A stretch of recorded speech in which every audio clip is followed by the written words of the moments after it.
अस्सलाम वालेकुम व्यूअर्स, मैं हूं Shakir Solanki. Viewers, election commission के दो अरकान के तकर्रुर के मामले पर आखिरकार हुकूमत को अपोजिशन के सामने सरेंडर करना पड़ गया है और जो हुकूमत ने तय्युनातियाँ की थी सिंध और बलूचिस्तान के दो मेंबरान की, अब हुकूमत ने उससे विथड्रा कर लिया है। कौमी असम्बली के स्पीकर असद कैसर और चेयरमैन सेनेट सादिक संजरानी ने खतूत लिखे हैं अब दोबारा से वज़ीर आज़म इमरान खान को और अपोजिशन लीडर शहबाज शरीफ को, और उनसे नाम मांगे गए हैं। ये मुदाखलत की है स्पीकर कौमी असम्बली और चेयरमैन सेनेट सादिक संजरानी ने, और ताकि ये मामला हल हो सके। और मुदाखलत यकीनन हुकूमत की मर्ज़ी के बगैर तो की नहीं होगी, और क्योंकि स्पीकर कौमी असम्बली पीटीआई से ताल्लुक़ रखते हैं और चेयरमैन सेनेट सादिक संजरानी भी पीटीआई के हिमायत याफ्ता उम्मीदवार के तौर पर कामयाब हुए थे।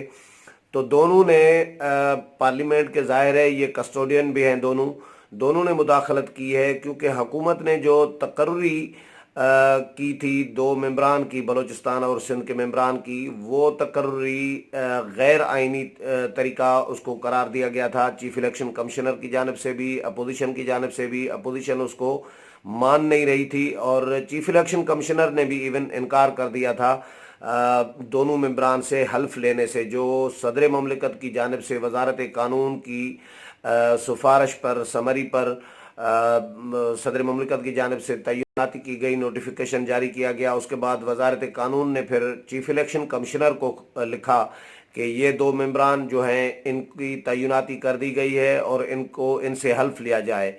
चीफ इलेक्शन कमिश्नर ने माजरत कर दी थी, इनकार कर दिया था हुकूमत को, और इसको तय्युनाती को गैर आइनी करार दिया था। चीफ इलेक्शन कमिश्नर का कहना था कि ये तय्युनाती करते वक्त आइनी तकाजे पूरे नहीं किए गए, और आइनी तकाजा ये है आर्टिकल 213, 214, 215, 217, 216, 217, 218, ये 5-6 आर्टिकल्स हैं जिनमें चीफ इलेक्शन कमिश्नर की तकर्री और जो मेंबरान है इलेक्शन कमीशन के चारों सूबों के, उनकी तकर्री का तरीक़ाकार बिल्कुल वाज़ेह क्लियर लिखा हुआ है। और उसमें यह है कि प्राइम मिनिस्टर कायदे ऐवान जो है वो मुशावरत करेंगे अपोजिशन लीडर के साथ, और बामानी मुशावरत, मानी खेज मुशावरत करेंगे।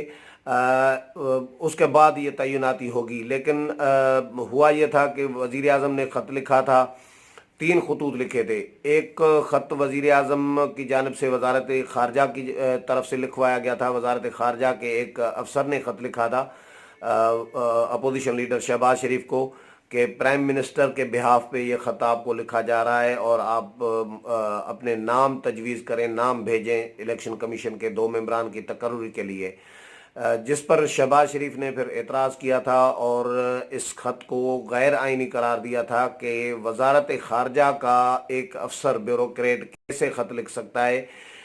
आइन में वजारत ख़ारजा के किसी ब्यूरोक्रेट का जिक्र नहीं है। वज़ीर आज़म ने खुद मुशावरत करनी है, ये शहबाज शरीफ ने कहा था, और वो ख़त मुस्तरद कर दिया था। जवाबी ख़त लिखा था शहबाज शरीफ ने और अपने नाम नहीं भेजे थे, क्योंकि ये शाह महमूद कुरैशी ने यकीनन लिखवाया होगा, और वज़ीर आज़म शहबाज शरीफ के साथ मिलना नहीं चाह रहे थे, हाथ मिलाना नहीं पसंद करते, या उनके साथ बैठना नहीं चाह रहे थे, मुलाकात नहीं करना चाह रहे थे, बात नहीं करना चाह रहे थे। इस वजह से वजारत ख़ारजा से ये ख़त लिखवाया गया था, जो शहबाज शरीफ ने रिजेक्ट कर दिया था, उसको गैर आइनी करार दिया था। और वज़ीर आज़म को ये लिखा था कि आप ख़ुद ख़त लिखें जो तरीका आइन में मौजूद है, तो फिर मैं नाम जो है दोनों सूबों के लिए, दोनों सूबों के मेंबरान के नाम भेजूँगा।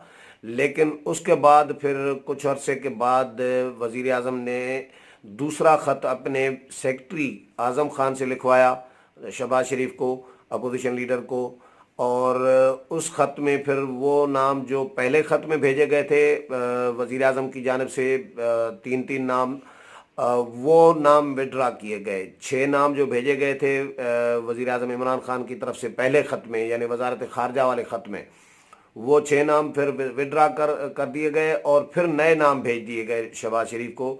जो आज़म खान सेक्रेटरी जो हैं वज़ीर आज़म के, انہوں نے خط لکھا تھا، اس کو بھی قبول نہیں کیا شہباز شریف نے، اپوزیشن لیڈر نے، اور اس کو بھی غیر آئینی قرار دیا تھا۔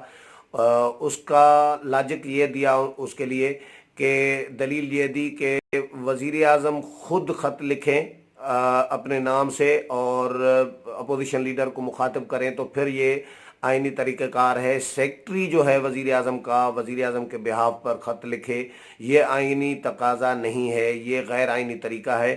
اس پر بھی اس لیے میں اب بھی یعنی دوسرے خط کے جواب میں بھی آپ کو نام نہیں بھیج سکتا، کیونکہ آپ نے آئینی طریقہ کار نہیں اپنایا۔ وہ دوسرا خط بھی وزیر اعظم کا مسترد کر دیا تھا۔ پھر کچھ عرصہ یعنی گزرا تو اس کے بعد پھر وزیر اعظم نے مجبوراً پارٹی کے رہنماؤں کی مشاورت کے بعد پھر وزیر اعظم نے خود خط لکھا اور اس میں کچھ الزامات بھی لگائے شہباز شریف پر اور کچھ گلے شکوے بھی کیے۔ الزامات اس طرح کے کہ آپ نے میرے 2 خطوط کو غیر آئینی قرار دیا تھا، جبکہ یہ غیر آئینی نہیں تھے، آئینی طریقہ کار تھا، اور آپ ٹال مٹول سے کام لے رہے ہیں، آپ ڈیلے کرنا چاہ رہے ہیں، اس طرح کی باتیں کی وزیر اعظم نے شہباز شریف کو۔ شہباز شریف نے ان کا بھی جواب دیا، اور جو اعتراضات عمران خان نے وزیر اعظم نے اٹھائے تھے اپنے خط میں، ان اعتراضات کا بھی جواب دیا، اور اس خط کو شہباز شریف نے آئینی قرار دیا کہ یہ جو خط ہے تیسرا آپ کا، یہ آپ کا خط اب آئینی تقاضے کے مطابق ہے، آئین کے مطابق ہے، اس لیے میں جو اپنے نام ہے وہ بھیج رہا ہوں۔ تو شہباز شریف نے وہ نام بھیج دیے تھے۔ اس کے بعد پھر وزیر اعظم نے کوئی نام قبول نہیں کیا، شہباز شریف نے پھر وزیر اعظم کے نام بھیجے گئے نام قبول نہیں کیے، تو اس کے بعد یہ آئینی طریقہ کار کے مطابق پارلیمانی کمیٹی کے پاس چلا گیا۔ 12 رکنی پارلیمانی کمیٹی قائم کی گئی اور شیریں مزاری اس کی چیئرپرسن تھی۔ پارلیمانی کمیٹی نے کچھ اجلاس کیے، مشاورت کی، یعنی 3 نام جو آئے تھے ایک ممبر کے لیے، وزیر اعظم کی جانب سے بھی 3 نام ایک ممبر کے لیے، 3 نام دوسرے ممبر کے لیے، یعنی 6 نام آ گئے۔ پھر شہباز شریف اپوزیشن لیڈر کی جانب سے بھی 3 نام، 3 بلوچستان کے لیے، 3 سندھ کے لیے، 6 نام ان کی طرف سے بھیجے گئے۔ پارلیمانی کمیٹی نے اس میں خورشید شاہ اور بہت سارے، رانا ثناء اللہ، بہت سارے نون لیگ کے، پیپلز پارٹی کے تمام جماعتوں کے ممبران اس میں شامل ہیں پارلیمانی کمیٹی میں، لیکن پارلیمانی کمیٹی میں بھی اتفاق نہیں ہو سکا تھا، جس کے بعد وزارت قانون نے یعنی فروغ نسیم نے پھر آئین کی اپنی تشریح کر دی، اور انہوں نے صدر مملکت کو 2 نام بھیج دیے کہ یہ نام حکومت نے طے کر لیے ہیں اور ان کی تعیناتی کی جائے۔ اس کے بعد صدر مملکت نے بھی آئینی طریقہ کار نہ ہونے کے باوجود وہ نوٹیفیکیشن جاری کر دیا، ان 2 ممبران کی تقرری کر دی، اور الیکشن کمیشن کو بھیج دیا گیا کہ ان ممبران کی تقرری کر دی گئی ہے، تعیناتی کر دی گئی ہے، ان سے حلف لیا جائے۔ چیف الیکشن کمشنر نے اس کو غیر آئینی قرار دیا تھا، غیر قانونی تعینات کی قرار دی تھی، اور یہ کلیئر کہا تھا کہ یہ آئین کے بالکل مطابق نہیں ہے، آئین کے عین مطابق نہیں ہے، اس لیے میں ان سے حلف نہیں لوں گا۔ اس کے بعد پھر معاملہ یہ تعیناتی نہیں ہو سکی تھی۔ ظاہر ہے جس نے حلف لینا ہے چیف الیکشن کمشنر نے، وہ حلف ہی نہ لے 2 ممبران سے، تو وہ تعیناتی کیسے ہو سکتی ہے؟ بغیر حلف کے کیسے بیٹھ سکتے ہیں اپنے منصب پر یا اپنے نشستوں پر؟ تو اپنے عہدوں پر نہیں بیٹھ سکتے تھے۔ تو اس کے بعد پھر یہ معاملہ ڈیلے ہو گیا۔ اب یہ مارچ میں جو ریٹائر ہوئے ہیں 2 ممبران، مارچ کے بعد یہ 8 مہینے گزر گئے ہیں، اور 8 مہینے سے یہ ویسے 45 دن میں تعیناتی کرنی ہوتی ہے۔ جیسے ہی 2 ممبران قرآن اندازی کے ذریعے ریٹائر ہوتے ہیں پہلی دفعہ، اور اس کے بعد پھر روٹیشن بن جاتا ہے کہ ہر 3 سال کے بعد وہ ریٹائر ہو جاتے ہیں، تو وہ تعیناتی جو ہے ان کی، وہ جو حکومت نے کی وہ تو مسترد ہو گئی۔ اب حکومت نے 8 مہینے، جو 45 دن میں کام کرنا تھا، وہ 8 مہینے میں بھی حکومت ابھی تک نہیں کر پائی، اور اس پر پھر آئینی سوالات اٹھے کہ اب آئین کیا کہتا ہے کہ اگر وزیر اعظم اور اپوزیشن لیڈر کے درمیان اتفاق نہ ہو، اور تو اس کے بعد تو پارلیمانی کمیٹی کو چلا جاتا ہے، پھر پارلیمانی کمیٹی اکثریتی رائے سے فیصلہ کرتی ہے، لیکن اگر پارلیمانی کمیٹی میں بھی نہ ہو तो उसके बाद क्या होना चाहिए। ये आइन में बिल्कुल कुछ नहीं लिखा हुआ, आइन खामोश है। इस पर मेरी रज़ा रब्बानी से भी तफसीली बात हुई थी, क्योंकि 18वीं तरमीम के माई बाप समझे जाते हैं, तो उनसे भी मैंने ये पूछा था कि ये सुक्म आइन में क्यों रखा गया है कि पार्लिमानी कमेटी अगर फ़र्ज़ करें नहीं कर पाती फैसला, तो उसके बाद क्या होना चाहिए। उसके बाद तो आइन खामोश है, फिर तो हुकूमत की अपनी मर्जी कर सकती है। मैंने उनसे पूछा, उन्होंने कहा कि नहीं, हुकूमत अपनी मर्जी नहीं कर सकती। फिर जो ऑप्शंस हैं वो ये हैं कि सुप्रीम कोर्ट से रुजू किया जाए, कि सुप्रीम कोर्ट से तशरीह ली जाए कि अब अगर आइन खामोश हो तो फिर क्या, कौन डिसीजन को कौन कर सकता है। तो ये एक तो सुप्रीम कोर्ट में जा सकते हैं, लेकिन रज़ा रब्बानी का कहना था कि मैं पर्सनली बज़ाते खुद जो है सुप्रीम कोर्ट जाने के हक़ में नहीं हूँ।